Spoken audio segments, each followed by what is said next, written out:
ndugu, jamaa na marafiki wa familia, na kwa namna ya pekee ndugu yake, ndugu yetu Amitus aliyemhudumia siku zake za mwisho. Hali hii itakuwa inawatendea sana, tukikumbuka kuwa ni miezi 6 tu iliyopita walipomwaga mdogo wake na askofu mkuu Ghafwa marehemu Profesa Suka, ambaye wakati fulani alijitolea kumuuguza kaka yake alipokuwa New Zealand, na baadaye akajitolea tena mwanaye alipopelekwa Roma mwaka jana. Na kwa kweli Sweetbat alifuatilia kwa karibu sana hali ya kaka yake mpaka alipoaga dunia tarehe 16 Aprili ya mwaka huu. Wote wawili tuombee pumziko la milele mbinguni. Haya milele wape Bwana wapumzike. Ndugu zangu katika Kristo, kama binadamu hatuwezi kuweka hali ya kuhuzunika na kuomboleza kifo cha mwenzetu huyu tunayemwaga leo. Na waombeni tuendelee kuwa katika imani na matumaini, tukifarijika na kujiaminisha kwa ndugu yetu huyu atapumzika katika raha ya milele, kule ambako hakuna maumivu na shida kama zile alizozipata kwa bado hapa duniani, kule ambako kifo hakitampata tena. Tunakuwa na imani hii tukisukuma na kile tulichokiona katika maisha ya marehemu, ambaye twapenda tumuone na tumweke kati ya wale tuliowasikia wakitajwa kutoka katika somo la kwanza la kitabu cha Hekima ya Sulemani, yaani wale watu waliokuwa na roho za haki, ambao wako mkononi mwa Mungu na wala maumivu hayatawagusa. Ni wale watu ambao Mungu amewajaribu na kuwaona kuwa wanastahili, na kama dhahabu katika tanuru aliwajaribu akawakubali vile akafanya.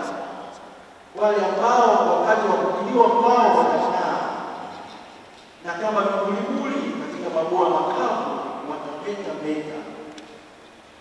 Tunamwombea ndugu yetu Askofu Mkuu Ghafwa, naye awe kati ya wateule hawa wa Mungu waliopeta meta na ambao Bwana atabariki milele na milele. Hayo mema tunayokumbea ndugu yetu huyu aliyelala hapa kati yetu, kwa wale waliofahamu au wale waliobahatika kukutana naye hata kwa muda mfupi, wataungana nami wakisema kuwa kweli mtu huyu anayastahili.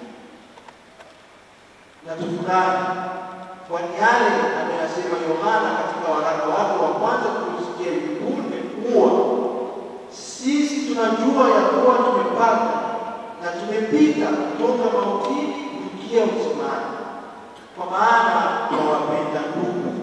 Ni maneno ambayo yanampangwa vizuri sana ndugu yetu huyu, ambaye kwa sababu ya upendo wake mkubwa usiobagua alimuonyesha wakati akiwa hai, na tumuone kama mtu ambaye alishapita kutoka mautini na kuingia uzimani kwa mema mengi ya upendo aliyoyapeleka au kuyawezesha afike kwa wengi.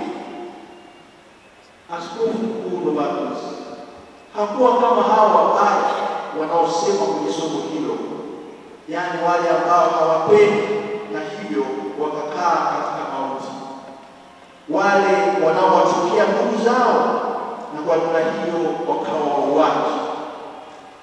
Yeye alikuwa kinyume na hao, hakuwa muuaji, bali mtu aliyeleta maisha, furaha na matumaini kwa watu wengi waliokutana nao.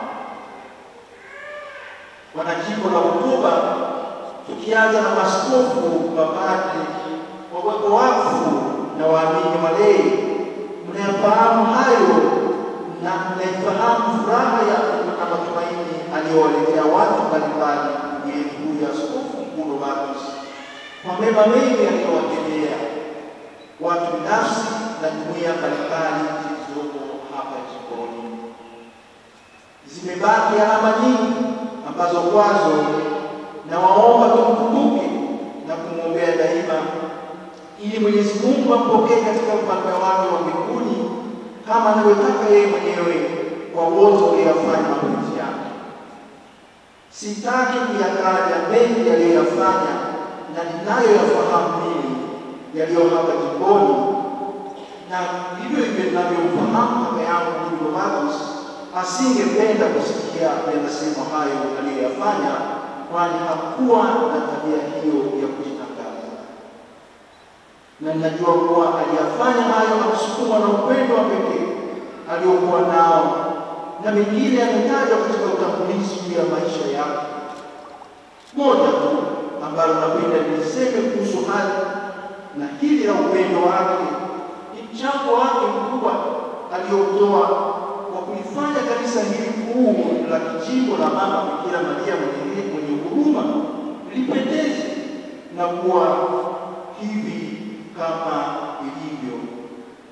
Nimefurahi na kufarijika sana kuona kwamba tutampeleka walipomtangulia kukaa Mama Lauriani Kardinali Rugambwa, ambaye wazazi wake walimpa jina hilo ili afuate nyayo zake, na Askofu Testori Kimanywa aliyemlea na kumpa daraja la upadre, na ni sehemu ambayo yeye mwenyewe alitamani iwe nzuri kama inavyoonekana sasa.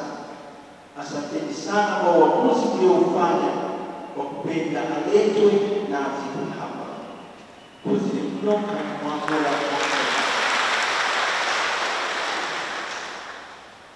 upendo wake hapa Tanzania haukubaki katika jimbo la Bukoba tu, bali umeenea hata kwenye majimbo mengine nchini Tanzania na hata kwenye jamii yetu ya Tanzania kwa ujumla. Kwa hili la mwisho, inatosha kuyasoma yaliyokwisha andikwa kuhusiana na moyo wake wa huruma na upendo aliouelekeza kwa watoto maskini, na akawezesha kuwapata masista Maria ambao wako wanafanya utume kwa faida ya vijana wanaotoka katika familia maskini, wakiwezeshwa taaluma na kiufundi kwenye masomo hayo ya amani kwenye shule zao huku jimbo kuu la Dar es Salaam na jimbo kuu la Dodoma. Nilifarijika niliposoma homilia aliyoitoa Kardinali Pietro Parolini, katibu wa sekretariati ya nchi ya Vatikani, wakati wa ibada ya misa takatifu ya kumwaga marehemu Askofu Mkuu Rugambwa iliyoadhimishwa kwenye kanisa kuu la Mtakatifu Petro siku ya Alhamisi tarehe 26 mwezi Mei. Pamoja na kuitaja hiyo fadhila ya upendo tuliyosisitiza hapo juu, Kardinali Parolini alimweleza Askofu Mkuu Rugambwa kama mtu aliyekuwa na imani thabiti, upendo wa kichungaji na busara vilivyompa nguvu na kumsaidia katika utumishi wake wa kidiplomasia na katika mahusiano aliyofanya na watu wa mataifa.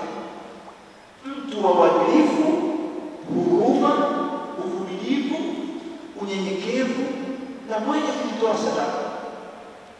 Yote hayo yalimwezesha kufanikiwa katika utumishi wake na huduma alizozitoa. Tunapokuwa tunawaombea marehemu, liturujia yetu ya Kanisa Katoliki hutupa nafasi ya kuadhimisha fungu la Pasaka, yaani kifo na ufufuko wa Bwana. Ni wakati Mama Kanisa anapotaka tuingie katika ukomavu wa imani, ili tujue kwamba kifo si mwisho wa maisha, bali mwendelezo wa maisha na mwanzo wa maisha ya uzima katika Kristo kwa yeyote aliyekufa akiwa ameungana na Kristo. Ndugu zangu, kwa yote hayo niliyotaja hapo juu na yaliyotawala maisha ya mtumishi wa Mungu huyu tunayemwombea na kumsindikiza leo, niwaalike tena tujiaminishe kuwa amekufa akiwa ameungana na Kristo kwa namna inayostahili, na tumtakie pumziko la milele na la amani katika Mungu aliyempenda na akatumikia. Ndugu zangu, tunalia na kuhuzunika kwani tumepata pengo na tutaongoza mchango wake tuliofaidi daima. Wakati huo tukiona kifo chake kama changamoto na furaha kwetu. Tumshukuru Mungu aliyetupa zawadi ya mtumishi wake mwenye vipaji na uwezo mkubwa uliojaa imani na fadhili za Mungu. Ni furaha kwetu kwani Askofu Mkuu Rugambwa alikuwa ni zawadi kote alipohudumia, na akaonyesha kuwa ni rahisi kuipata na kuleta furaha ya Mungu na mtumishi wake, na tukaanza kuonja tukiwa bado hapa duniani. Kifo chake kinatuachia pia changamoto ambayo ni kazi ya kujitahidi kufuata nyayo zake na kuwa tayari kuyafanya yale mema aliyotenda na yakaonekana wazi mbele za watu. Mwisho, kifo cha ndugu yetu huyu aliyerudi kwa Muumba wake katika umri wa miaka 67 na sio 80 wala 90 au 100, kitukumbushe kuwa maisha yetu ya hapa duniani hupita haraka. Kama rafiki yangu mmoja aliniambia siku moja, ni kwamba sisi tunatembea na kifo, nacho kifo ndani mwetu.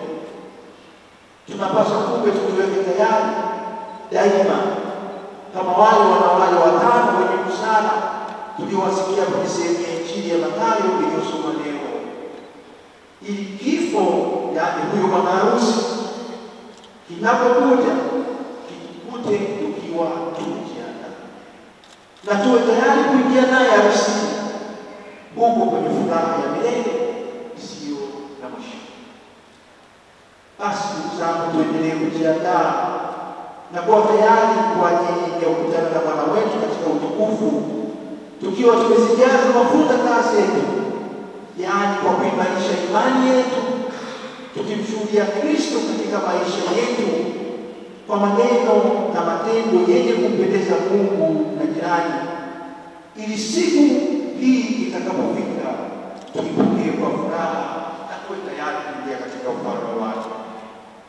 Tuendelee kumwombea Askofu Mkuu Rugambwa aliyeshuhudia imani yake kwa tabasamu hata alipokuwa kwenye mateso na akajiaminisha kwa Mungu mpaka kufa.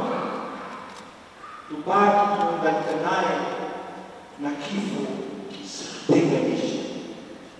Mwisho kabisa, tuwaombe malaika wakuu Mikaeli, Gabrieli na Rafaeli, tunaadhimisha sikukuu yao leo, wawe naye na wamsindikize katika safari ya kwenda mbinguni. Bwana ametoa, Bwana ametoa, jina la